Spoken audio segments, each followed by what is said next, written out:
आज इस सदन में चर्चा का विषय है अनुपूरक अनुदान की मांगों पर चर्चा।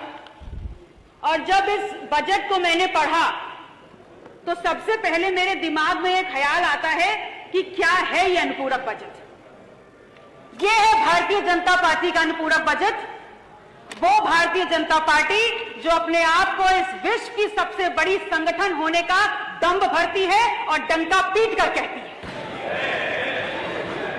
अगर डंका पीट कर कह रहे हैं तो इसी सदन में अभी 5 मिनट पहले मैंने एक टिप्पणी सुनी है बहुत ही सीनियर सदन के सदस्य के द्वारा कि सांच को आंच नहीं। तो अगर सांच को आंच नहीं है तो इस सवाल का जवाब दीजिए कि उत्तर प्रदेश क्या सिर्फ हिंदुओं का प्रदेश है? एक धर्म के नाम का, एक धर्म विशेष के नाम का तुष्टीकरण करते हैं और अगर पूछा जाएगा तो आप कहेंगे नहीं होता। कैसे नहीं होता? अगर नहीं होता है तो आप बताइए इस बजट में आपने जैनों को क्या दिया है? आपने सिखों को और गुरुद्वारों को क्या दिया है? आपने बौद्धों को और बौद्ध मठों को क्या दिया है? आपने कबीर पंथों को क्या दिया है?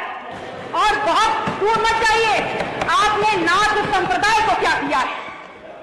क्या ये धर्मास्थल और इन धर्मों में आस्था रखने वाले लोगों की आस्था नहीं है?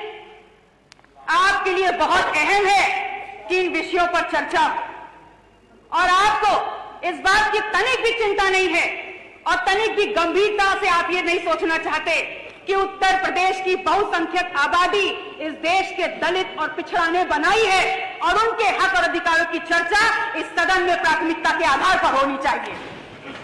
माननीय अधिष्ठाता महोदय, इस बात को मैंने इसलिए उठाया है क्योंकि मैंने उत्तर प्रदेश में जातिवार जनगणना पर चर्चा के लिए अपना निजी विधेयक प्रस्तुत किया है और वास्तविकता यह है कि यह विधेयक भारतीय जनता पार्टी के सदस्यों के द्वारा होना चाहिए था क्योंकि उत्तर प्रदेश में पिछड़े और दलितों के नाम पर सत्ता लेकर आप बैठे हुए हैं तो यह विधेयक भी आपके द्वारा आना चाहिए था।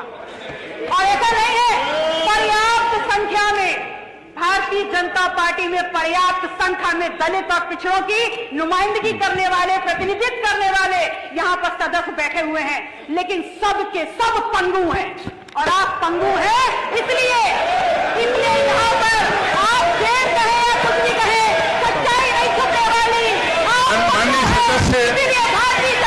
माननीय सदस्य विषय क्या है?